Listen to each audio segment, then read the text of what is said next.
Alors Jean-Marc Ayrault, quand François Bayrou était venu, c'était en hiver comme à la saison là, et on lui avait prêté des bottes, c'était prévu comme ça, il n'allait pas venir avec des bottes de chez lui là-bas, donc on lui avait prêté des bottes, et puis donc on avait fait le tour, la ferme, et on avait discuté, il était venu ici après discuter devant des militants qui étaient là aussi, et le lendemain, Jean-Marc Ayrault, pour reprendre la main, il dit c'est pas parce qu'on met des bottes qu'on connaît le dossier.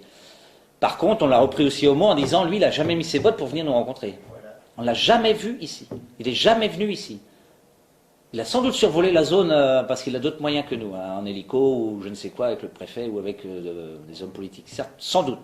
Mais il n'est jamais venu sur le terrain nous rencontrer. La seule fois qu'on a pu le rencontrer, on était ensemble, Michel, c'était en menaçant de lui bouffer son conseil municipal à Nantes, de lui, pas saccager, mais de lui torpiller son conseil municipal.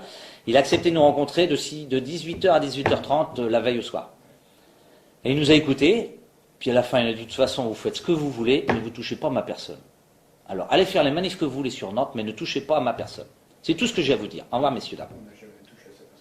Non, mais c'est ça qu'il nous a dit. Hein. Ça veut dire qu'il a une assez haute valeur de sa personne. Quoi.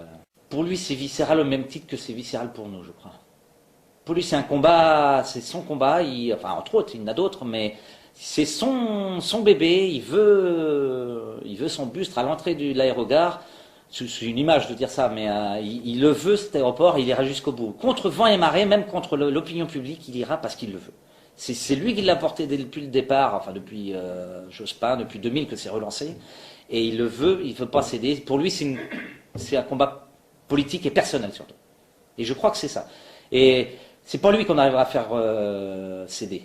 Parce qu'il est rendu trop loin dans l'absolu, il en veut absolument, il ne peut plus faire marche arrière. Dans son idée, il ne peut plus faire marche arrière. C'est par d'autres qu'on arrive à le faire rétrograder, mais c'est tout. Lui, on n'arrivera pas à le faire évoluer.